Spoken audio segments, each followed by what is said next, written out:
Hello friends, मैं आपका दोस्त आर के सिंह। आप देख रहे हैं आर के सिंह एकेडमी। और आज का दिन जो है काफ़ी ही इम्पोर्टेंट दिन है। एक खास महापुरुष के लिए, हमारे देश के एक खास महापुरुष, आज के ही दिन उनका जन्म हुआ था। तो एक लंबी उनकी जो कंट्रीब्यूशन है हमारे देश में, उस महापुरुष के जन्म आज 25 दिसंबर जो है 25 दिसंबर 1861 को इन महापुरुष का जन्म हुआ था। जो उनका नाम है महामना पंडित मदन मोहन मालवीय। महामना ये उनको उपाधि मिली थी, यानी एक टाइटल कह सकते हैं। जैसे रविंद्रनाथ टैगोर को टैगोर की उपाधि मिली थी, क्योंकि रविंद्रनाथ टैगोर का नाम रविंद्रनाथ ठाकुर था। उसी तरह से पंडित मदन मोहन मालवीय, इनका नाम था मदन मोहन मालवीय, लेकिन इनको सहृदय हृदय के उदार चरित्र होने के कारण इनको महामना की, महान आत्मा, महामना का मतलब होता है महान आत्मा। तो महान आत्मा होने के कारण पंडित मदन मोहन मालवीय का जन्म जो है 25 दिसंबर 1861 को हुआ था। मैं एक और बात बता दूं आपको कि पंडित लगा हुआ है, तो पंडित जी का जो गृह जिला है वो उत्तर प्रदेश का जो इलाहाबाद, जो आज उसका नाम बदल करके प्रयागराज हो गया है, जैसा कि आप जानते हैं। तो ये प्रयागराज उत्तर प्रदेश की नगरी पहले से ही संतों और ऋषियों महापुरुषों की नगरी रही है। उस काल से लेकर के आज तक, जब उनका जन्म हुआ तब तक, अभी तक ही वो वहाँ पर काफ़ी संतों लोगों का जमावड़ा हर वर्ष होता रहता है किसी न किसी रूप में। पंडित मदन मोहन मालवीय के जो पिताजी थे वो पेशे से कहिए तो अध्यापक तो थे ही, क्योंकि उन्होंने, उनकी जो दिनचर्या थी वो श्रीमद् भागवत गीता को सुना सुना करके, और वो उन्हीं से उनका जीविकोपार्जन चलता था। उसके बाद पंडित जी की जो गृह जिला जो इलाहाबाद थी, उसके जो वहाँ से वो अपनी लोकल हाई स्कूल तक की पढ़ाई करके फिर जा करके प्रयागराज, यानी इंस पुराना जो इलाहाबाद था वहाँ इंटर किए। फिर जा करके आपको बीए किया, बीए करके और पंडित जी पत्रकारिता करने लगे, यानी पत्रकारिता लेखन में इनकी काफ़ी रुचि रही और काफ़ी अच्छा इनका लेखन होने के कारण इनकी जो पत्रकारिता थी काफ़ी फेमस हो गई। तो इस तरह से 1861 का अगर इतिहास कहा जाए तो कहीं ना कहीं महात्मा गांधी से कनेक्शन हो रहा है पंडित मदन मोहन मालवीय का भी। यानी वो जो 19वीं शताब्दी थी, जो भारत के स्वर्णिम इतिहास में जो अंग्रेजों के साथ जो आंदोलन था, उस आंदोलन में अगर कहा जाए तो पंडित जी 1930 में जो सविनय अवज्ञा आंदोलन हुआ था या असहयोग आंदोलन, सभी आंदोलनों में उन्होंने कंधे से कंधा मिलाकर के गांधी जी के साथ दिया। और कई बार वो अंग्रेजों के खिलाफ आवाज उठाने के कारण जेल भी गए।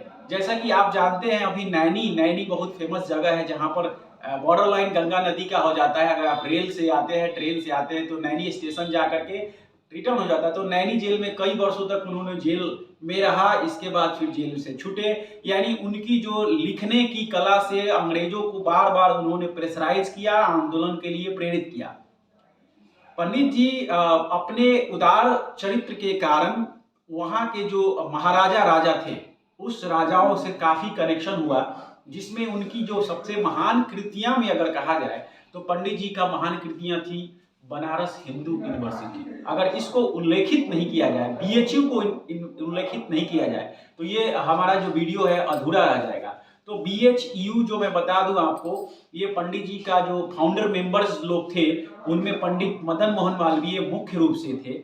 और पंडित मदन मोहन मालवीय के साथ साथ आपको मैं बता दूं एनी बेसेंट, रामेश्वर सिंह, प्रभु नारायण सिंह और सुंदरलाल, ये सारे फाउंडर मेंबर के सदस्य थे पंडित मदन मोहन मालवीय, जो जाकर के 4 फरवरी 1916 को माइलस्टोन, मील का पत्थर कह सकते हैं आप, ये शुरुआत हुई 4 फरवरी 1916 को बनारस हिंदू यूनिवर्सिटी, जो जिसका पुराना नाम जो था सेंट्रल हिंदू कॉलेज था, वहां से शुरुआत हुई। और मैं बता दूं कि इस यूनिवर्सिटी के लिए जो लैंड था वो रामेश्वर सिंह और प्रभु नारायण सिंह, ये वहां के राजा थे, क्षत्रिय राजपूत राजा थे।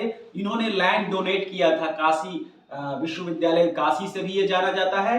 बीएचयू से। तो ये सेंट्रल यूनिवर्सिटीज है, हमारे देश का सबसे ओल्ड पहला सेंट्रल यूनिवर्सिटी विश्वविद्यालय है ये काशी विश्वविद्यालय, इसी से खासा ये जाने जाते हैं पंडित जी। तो ये 4 फरवरी 1916 का दिन मैं बता दूं कि उस दिन जो था बसंत पंचमी का दिन था। बसंत पंचमी हिंदुओं में एक बहुत बड़ा पवित्र त्योहार माना जाता है। यहीं से माँ सरस्वती विद्या की देवी की उपासना करते हुए वहां से शुरुआत होती है। तो पंडित जी ने कहा कि ये काफी अच्छा दिन है 4 फरवरी 1916, और 4 फरवरी के दिन सरस्वती पूजा की, बसंत पंचमी के दिन पूजा करके माइलस्टोन रख करके और काशी विश्वविद्यालय के स्टार्टअप किया गया, जिसमें एनी बेसेंट का योगदान अच्छा खासा रहा। वो अच्छे संभ्रांत परिवार से थी और वो पैसे से कंट्रीब्यूट किया। तो ये दो राजाएं जमीन से, ये पैसे से, और इनका ये माइंड पावर और सुंदरलाल जी का सहयोग, ये मिल करके जा करके बनारस बीएचयू सेंट्रल जो बनारस हिंदू यूनिवर्सिटीज ओपन हुआ। और उसके बाद मैं बता दूं कि पंडित जी के लिए कि पंडित जी को भारत रत्न की उपाधि, जो हमारे देश का हाईएस्ट सिविलियन अवार्ड है, इससे बड़ा कोई भी अवार्ड नहीं है। तो 24 दिसंबर 2014 को आकर के हाल फिलहाल में पंडित जी को भारत रत्न की उपाधि मिली। और पंडित जी को सम्मानित करने के लिए जो तत्कालीन जो गवर्नमेंट है, सरकार है, जो अभी आप कह सकते हैं भारतीय जनता पार्टी की श्री नरेंद्र मोदी की सरकार, उनके नाम पर एक ट्रेन चलाया जिसका नाम है महामना एक्सप्रेस। 22 जनवरी 2016, ये जीके का भी एक क्वेश्चन बन सकता है। तो 22 जनवरी 2016 को एक एक्सप्रेस चलाई गई। इस तरह से मैं बता दूं कि पंडित जी के नाम पर सम्मानित करने के लिए आईआईटी खड़गपुर में उनका एक परिसर है, मालवीय परिसर, मालवीय सदन। तो 2 आईआईटी में और सॉरी इलाहाबाद से लेकर, लखनऊ से लेकर मध्य प्रदेश में अलग अलग कॉलेज उनके नाम पर मालवीय कॉलेज बने हुए हैं।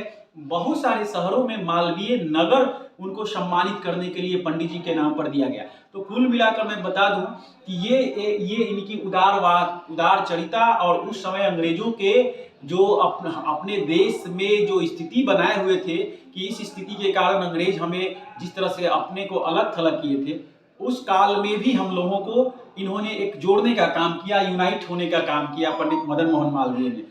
दूसरी बात मैं बता दूं कि थोड़ा सा बीएचयू का अगर जिक्र हम नहीं करें, ओल्ड बीएचयू से लेकर के काशी की जो बात थी और अभी का बीएचयू, बिल्कुल स्वरूप बदल गया है। यानी बीएचयू जो है बनारस हिंदू यूनिवर्सिटी सिर्फ इंडिया के स्टूडेंट्स के लिए नहीं रहा, ये भारत के नहीं विश्व के हर कंट्री के लोग यहाँ बीएचयू में पढ़ने आते हैं। ये सेंट्रल यूनिवर्सिटीज है, और यहाँ पर जो फैकल्टी ऑफ स्ट्रीम्स कह सकते हैं, आर्ट्स और साइंस और कॉमर्स नहीं है, जितनी सारी स्ट्रीम्स दुनिया की होती है, वो डॉक्टर्स, इंजीनियर्स से लेकर के, नर्सिंग से लेकर के, साइंस से लेकर के, लाइब्रेरी से लेकर के, सारी पढ़ाइयाँ, हर चीज यहाँ पर होती है। और यहाँ से पढ़े हुए एक से एक विद्वान आज हमारे देश की, विदेश की मान सम्मान को सुशोभित कर रहे हैं। दूसरा चीज मैं बता दूं, मैं अभी तक इस यूनिवर्सिटी में गया नहीं हूं, लेकिन जहां तक मैं इसको समझा हूं, यहाँ पर एक सेंट्रल लाइब्रेरी है। उस सेंट्रल लाइब्रेरी को अगर मैं जिक्र करूं तो अपना आरा जो जिला है, शहर है, उस आरा जिले का जितना क्षेत्रफल होगा शहर की आबादी में, जितना आरा शहर बसा हुआ है, इतना मान के चलिए 5 किलोमीटर के रेडियस में सिर्फ सेंट्रल लाइब्रेरी है। आप मान सकते हैं कि किसी भी यूनिवर्सिटीज के अंदर में 5 किलोमीटर के अंदर में सिर्फ सेंट्रल लाइब्रेरी है, यानी उसकी कितनी बड़ी विशालतम लाइब्रेरी होगी। यानी दुनिया की हर पुस्तक वहां पर अवेलेबल है, हर स्ट्रीम के फैकल्टीज अवेलेबल है, साइंस हो या रिसर्च हो या बॉटनी हो, जूलॉजी हो, एवरीथिंग अवेलेबल। और आज मैं एक चीज और बता दूं कि 10th क्लास के 12th पास होने के बाद हर बच्चे की एक ख्वाहिश होती है कि हमें बीएचयू में मेरा एडमिशन हो जाए। तो ये मदन मोहन मालवीय की जो ही उनकी ख्याति है पंडित जी की, कि आज उन्होंने स्टार्टअप किया, और इस स्टार्टअप के सहयोग से बीएचयू बहुत ऊंचाई पर जा चुका है। योग और योग शासक के साथ साथ स्कॉलर्स देने का काम किया। तो मेरे तरफ से पंडित जी को इस जन्मदिन की ढेर सारी बधाइयाँ, सत सत नमन। और मैं चाहूंगा कि हमारे देश में इस तरह के बहुत सारे महापुरुषों का आने वाले समय में इसी तरह से योग कंट्रीब्यूशन हो, जो कि हमारा देश उज्जवल भविष्य की उज्जवल कामना की ओर बढ़ते रहे। Thank you and have a nice day.